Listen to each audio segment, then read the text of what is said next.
Cinder was born last. That was how it had always been, last to crack the shell, last to open its eyes, last to take its first slow steps across the warm stone floor of the nesting cave. By the time Cinder had found its legs, the other hatchlings had already claimed the best sleeping spots, the warmest corners, and the biggest pieces of food. No one had waited. The clan lived high in the grey peaks, where the wind was cold and sharp and the rocks were dark with age. It was a proud place, full of proud dragons. The elders were large and ancient, their scales thick as bark, their voices like rolling thunder. The young ones were already growing fast, broad wings, strong claws, loud roars that echoed off the stone walls of the mountain. Cinder had none of that yet. Cinder's scales were a dull reddish-brown, not the deep gold or bright green of the others.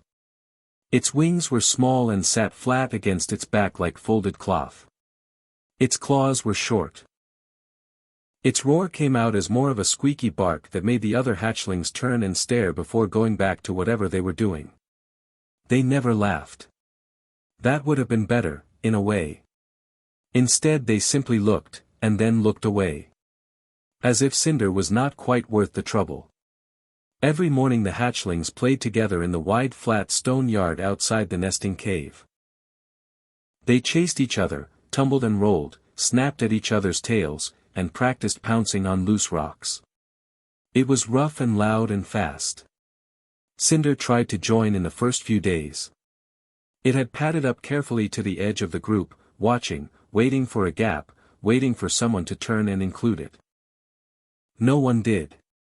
Once, Cinder had tried to chase Brant, the biggest hatchling, copper-scaled and fast, across the yard. Brant had glanced back once, seen Cinder struggling to keep up, and simply run faster. Not out of cruelty. Just because Cinder was slow, and Brant did not want to slow down. After that, Cinder stopped trying. The elder dragons were not cruel either. Elder Moss, the oldest female in the clan, sometimes passed Cinder in the morning with a long slow look. Her eyes were pale green and very old and very calm. She never said anything harsh. She never said much at all.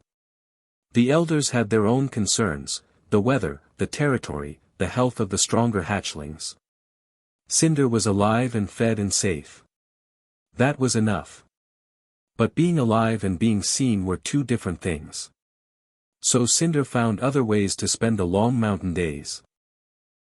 There was a path at the back of the nesting yard that wound between two tall rocks and came out at a wide cliff edge. The drop was long, the valley below sat so far down that the trees looked like small green dots and the river through the middle of it looked like a thin silver thread. The wind came up strong from below, warm in the mornings and cool by afternoon. Cinder liked it there. No one else went to the cliff edge much. The other hatchlings had no interest in looking down at the world below, they were too busy with each other. The elders had seen the valley 1,000 times and found nothing new in it. But for Cinder, it was something to do. Something to look at. A whole wide world that asked nothing of it and judged nothing about it. Cinder would sit there for hours, chin resting on the edge of the rock, golden eyes moving slowly across the valley. There was a human village down there.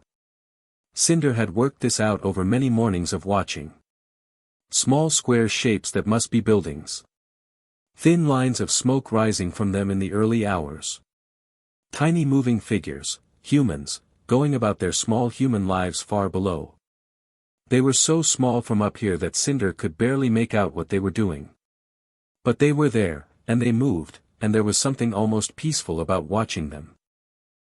One afternoon, when the sun was low and golden and the wind had gone still, Cinder noticed something new. At the very edge of the village, where the buildings ended and the trees began, there was a small figure sitting alone. Not moving much. Just sitting. Every now and then the figure threw something small into the air and caught it again. Alone. Quiet. Separate from the rest. Cinder watched for a long time without moving. Then, very slowly, it tucked its small wings flat and began to pick its way down the mountain path. Pip was 7 years old and small for his age. Not sickly small, just slight. Thin arms, thin legs, a quiet face that people tended to look past without meaning to. His hair was the color of dry straw and always a little messy no matter what his grandmother Nan did with it in the mornings. His eyes were light brown and careful, the kind of eyes that watched things closely before deciding what to think about them. He was not the kind of boy who made noise. The village children were not bad children. They did not tease Pip or push him or call him names. They simply forgot about him the way people forget about quiet things. Their games were fast and loud, chasing, wrestling, throwing, shouting. Pip was too slow for the chasing, too light for the wrestling, and not interested enough in the shouting. So most mornings he drifted away from the village yard on his own and walked the worn path that led to the forest edge. He liked it there. The forest edge was a long stretch of soft grass and old trees where the village ended and the woods began. The trees were tall and their roots came up out of the ground in great twisted shapes. Moss grew thick on the old logs that had fallen over the years. Birds moved in the branches above. It was cool in the mornings and smelled like earth and leaves and something clean that Pip could never quite name. He had a smooth round stone that he carried everywhere in his coat pocket. It was gray with a faint blue streak through the middle and fit perfectly in his palm. Some mornings he just threw it up and caught it. Some mornings he rolled it along the ground and watched it curve around roots and small stones. It was not an exciting game. But it was his, and he liked it. That particular morning started like all the others. Pip had eaten his bread and honey at Nan's table, listened to her hum while she swept, then slipped out the door and down the path to the forest edge. The other children were already shouting somewhere behind him in the village yard. He did not look back. He found his usual spot, a patch of flat ground near a wide old oak tree, and sat down. He took the stone from his pocket and began rolling it back and forth between his palms. That was when he saw the eyes. They were behind the mossy log about 10 feet away. Big. Round. Golden. Blinking very slowly, the way an animal blinks when it is trying very hard not to be noticed. Pip went still. He did not shout. He did not run. His heart beat a little faster but his body stayed exactly where it was. He looked at the eyes. The eyes looked back at him. Whatever was behind that log was small, he could tell that much from the way the grass moved around it. Small and very, very still. Pip thought for a moment. Then he reached into his other coat pocket and took out the small bread roll Nan had tucked in there without him asking, because she always did. He tore off a piece and placed it on top of the mossy log, right in the middle, where it could be easily seen. Then he sat back down on the ground and waited. For a long time nothing happened. Then, slowly, a small head appeared above the log. Pip had seen drawings of dragons in the old book Nan kept on her shelf. He had looked at those drawings many times. But nothing in any drawing had prepared him for the way a real one looked up close, the fine small scales, the delicate ridges above the eyes, the way the morning light caught the reddish-brown of its color and made it glow faintly warm. It was tiny. Smaller than he had expected. Its golden eyes were fixed on him with an expression that was somehow both frightened and deeply curious at the same time. It ate the bread in one careful bite. Then it looked at Pip again. Pip slowly picked up his smooth gray stone. He held it out so the hatchling could see it clearly. Then he set it on the ground and rolled it gently across the gap between them. It stopped right at the base of the log. The hatchling looked down at it. Then it lifted one small claw, carefully, the way someone touches something they are not sure about, and tapped the stone back. It rolled to Pip's foot. Both of them froze. Then Pip smiled. It started small and then went wide and reached all the way up to his careful light brown eyes, and it was the biggest smile he had smiled in a very long time. The next morning Pip was at the oak tree before the sun had fully risen. He had not told anyone where he was going. He had not told anyone what he had seen the day before. It felt like something that belonged only to him, the way the smooth gray stone belonged only to him, small and quiet and not meant for anyone else yet. He sat down in his usual spot and waited. For a while there was nothing. Just the birds waking up in the branches above and the cool morning air moving slowly through the grass. Pip turned the stone over in his hands and tried not to hope too hard. Then the bushes at the far side of the clearing moved. Cinder came out slowly, one careful step at a time, eyes on Pip the whole way. It stopped a few feet away and sat down. It looked at Pip. Pip looked at it. Then Pip rolled the stone. Cinder tapped it back without hesitating this time. That was how the second morning began. And the third. And the fourth. By the end of the first week it was simply what they did. Pip arrived, Cinder appeared, and the stone went back and forth between them in the cool quiet of the early morning while the rest of the world was still waking up. But the stone was only the beginning. Pip started bringing things. He did not plan it carefully. He just started noticing things during the day that he thought Cinder might like and putting them in his coat pocket for the next morning. A piece of bread. A short red ribbon from Nan's sewing basket that she would not miss. A blue glass marble he had kept in a tin under his bed for 2 years without ever playing with. He brought the marble on a Thursday morning and held it up in the light first so Cinder could see how it caught the sun. A deep swirl of blue and white inside the glass, turning slowly as Pip rotated it in his fingers. Cinder leaned forward until its nose was almost touching the marble. Its golden eyes went very wide. It made a soft sound low in its throat, not a growl, something quieter than that, something almost like a hum. Pip set the marble on the ground between them. Cinder did not tap it. Instead it pressed one claw down on top of it very gently and looked at Pip as if asking a question. Pip nodded. Cinder picked the marble up carefully in its claws and held it up the same way Pip had. Turning it slowly, watching the light move through the blue glass. It sat like that for almost a full minute, completely still, completely absorbed. Pip watched and felt something warm settle in his chest. Cinder brought things too. It started with a bright pebble, white with gold flecks through it, clearly chosen with some care from somewhere up the mountain. Cinder dropped it in front of Pip and then sat back and watched his face. Pip picked it up and turned it over and said it was beautiful, even though Cinder could not understand the words.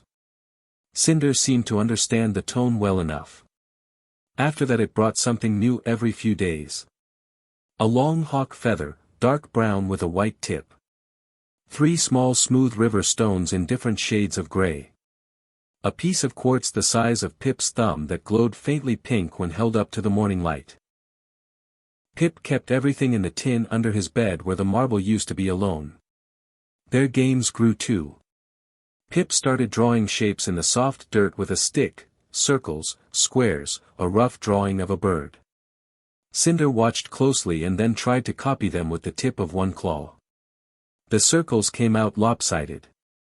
The squares were more like tangles. The bird looked nothing like a bird. But Cinder kept trying, scratching carefully at the dirt, looking up at Pip's drawing and then back at its own with something that looked very much like concentration. Pip stacked stones into small towers. Cinder knocked them over every single time and clearly found this deeply satisfying. Pip built them up again. Cinder knocked them down again. This went on for a long time and neither of them got tired of it. Some mornings they did not play any particular game at all.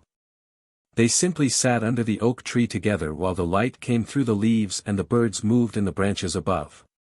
Cinder would rest its chin on the ground near Pip's knee. Pip would rest his back against the oak and look up at the sky. It was enough. It was more than enough. Neither of them had words for what the mornings under the oak tree had become. But both of them knew, in the simple quiet way that small creatures know things, that they had found something that had been missing. They had found someone who always showed up. Walt was not a man who worried easily. He had lived in the valley village his whole life. He had worked hard, raised his son after his wife passed, and kept a quiet steady house with Nan's help. He did not frighten easily and he did not imagine trouble where there was none. He was the kind of man who fixed things with his hands and thought things through slowly before saying anything about them. But for 3 mornings in a row he had watched Pip slip out the door before breakfast was fully on the table, coat already on, something tucked in his pocket, eyes bright in a way that was new. Pip had always been a quiet boy. A content boy. But this was different. This was the brightness of a secret, and Walt had lived long enough to know the difference. On the 4th morning Walt did not say anything. He simply waited until Pip had gone far enough down the path, then pulled on his coat and followed at a distance. The path to the forest edge was familiar enough. Walt had walked it 100 times. He knew where it curved, where the roots came up, where the old oak tree stood wide and patient at the edge of the clearing. He slowed as he got closer. He stepped carefully, keeping to the soft grass at the side of the path so his boots made no sound. He stopped at the tree line. And then he stood very still. Pip was sitting cross-legged on the ground in the middle of the clearing. In front of him, close enough to touch, was a dragon hatchling. Reddish-brown scales. Small tucked wings. Golden eyes. It was young, that much Walt could see clearly. Young and small, not much bigger than a large dog. Walt's first feeling was fear. It moved through him fast and cold, the way it would move through any man who looked up and saw a dragon closer than the length of a field. But then he looked at Pip. Pip was laughing. Not loudly, Pip never did anything loudly. But his shoulders were shaking and his head was tipped back and the hatchling had just knocked over a stack of small stones with one careless swipe of its tail and was now looking at the scattered stones with an expression that could only be described as pleased with itself. Walt did not move. He did not call out. He stood at the tree line with his hand resting against the bark of a birch tree and he watched. He watched Pip rebuild the stone tower carefully, placing each stone with both hands. He watched the hatchling lean forward and study the tower with great seriousness, as if deciding something important. He watched it knock the tower over again the moment it was done. He watched Pip laugh again. The fear in Walt's chest did not disappear. But it grew quieter. It moved to the back and something else came forward, something slower and harder to name. He did not hear Elder Moss arrive. He only knew she was there when the air on his left changed, went warmer, heavier, the way air feels when something very large is standing nearby. He turned his head slowly. She was enormous. Even at rest, even standing still at the far edge of the clearing with her head low and her pale green eyes half closed, she was enormous. Her scales were the deep gray of old mountain rock. Her wings were folded tight against her sides. She was older than anything Walt had ever stood near. He could feel the age of her the way you feel cold coming off a stone wall. She was not looking at him. She was looking at Cinder. Walt turned back to the clearing. Pip and Cinder had not noticed either of them. The hatchling was now lying flat on the ground while Pip carefully placed small stones along its tail in a line, and Cinder was holding perfectly still with the patience of a creature that had decided this was a worthwhile thing to allow. Walt looked at Elder Moss. Elder Moss looked at the clearing. Walt slowly sat down on a fallen log at the tree line. His hands rested on his knees. He did not reach for anything. He did not call out. After a long moment Elder Moss lowered herself to the ground on the far side of the clearing. Slowly, with the great careful weight of something very old. She set her chin down on her folded forelegs. The two of them sat there on opposite sides of the clearing. A man and a dragon. Neither spoke. Neither moved toward the other. In the middle of the clearing Pip laughed again at something Cinder had done. Walt let out a long slow breath. He supposed there were things in the world that did not need him to understand them right away. He supposed some things just needed him to sit still and watch and not reach for the old fear before he had seen the whole picture. He looked at his son's face. That was the whole picture. Pip had been working on the carving for 6 nights. He did it after supper, sitting at the small table in his room with the door closed and a candle burning low beside him. He had found the piece of wood at the forest edge, a short smooth chunk of birch, pale and clean, about the length of his hand. He had borrowed Nan's small carving knife without asking, which he felt a little bad about, but he planned to return it before she noticed. He was not a skilled carver. His first attempts looked more like a lumpy fish than anything else. He shaved too much off one side and had to rethink the shape entirely. His fingers got small nicks from the blade and he wiped them on his trousers and kept going. Nan knocked on his door one evening and he tucked everything under the blanket and said he was reading.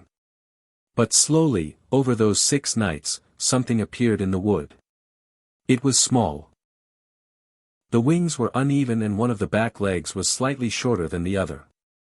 The tail curved in a way that was more accidental than planned.